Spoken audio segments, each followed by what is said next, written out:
So ngayon, ito, ang totoo nga pagkatao ni sang iyo di puta, ni sang nga sila Lovely Pitos. Indigent family pala ni. Indigent family ni sang iyo di puta sa Davao, ang nanay may tumor noon. Nung high school sila, lumaki ng chance ang kanyang iloy. Nagpasa-pasa ka sa papel sa eskwelahan mo sa high school ka. Mababang para paaralan ng lanaw. Haluson kayo makadakda sa mga kapatid mo, nga mga taga-uma, kayo nga mga maralita, kagduka. Laitin talaga kita kag pasipalakan ang bilat sing iloy mo. Kahit anong pang sinasabi mo nga may karapatan kang alpot ka. Mabaho ang hininga mo, sabi sang ex mo, huy gaga nga isa ka Koreano nga may asawa din. Ang kinakasama mo ngayon, hindi mo naman asawa, ginkabit ka rin sa ginatsuturan mo noon. Ganon ka kaalpot, bipolar pala ning bilat sing iloy ni. Tumira ni siya before sa isa din ka-Pilipina nga kaibigan niya na meron din sang boyfriend nga Koreano, may lig ni sa kimchi. Kaya ang amoy sang bunganga ni sang alpot maanghang nga kimchi talaga. Now, high school pa lang ni sa ang alpot, yung marami na ni sa hanash sa buhay.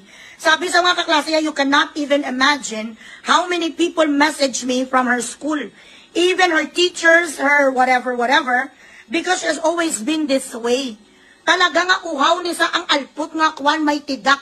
Okay, so, nung high school ni sa, ining bipolar ni nga kaplog, lahat yung mga kaklase ni nagagawa-gawa sa sang istorya nga siya ay anak ng isang iridira. May mga ilusyon ni sa pariyugit sila bilat sing iloy. Isa ang common denominator sa mga kain suka. Ang lahat nagagalit kay Vice President Sara kay Tatay Digong. Isa ang common denominator sa mga bilat sing iloy nang galing sa mental institution.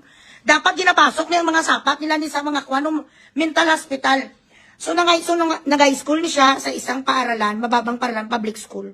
Tapos, nag-ambisyusan ni siya nga makapasok siya sa nung college na maskom ni sa ang alpot na babayo nga Pitos.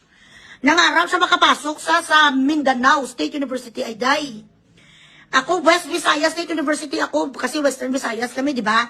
Scholar ng bayan, kuya. Out of 3,000 students, 10% lang kami kinuha, 300. Doon ako nakapasok ito sa 300 ng mga estudyante sa buong state scholar. Isa ako nga nakapasa, si Pugres, ikaw ang bilat sing iloy mo, kakapasar. Ang press release mo sa buang amaw. Sa MSU, sa kano din dampe.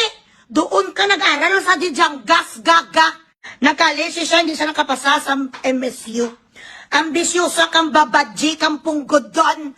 Ang alpot ka nga may acne kang yudiputa, ang bulutong tubig sa mukha mo.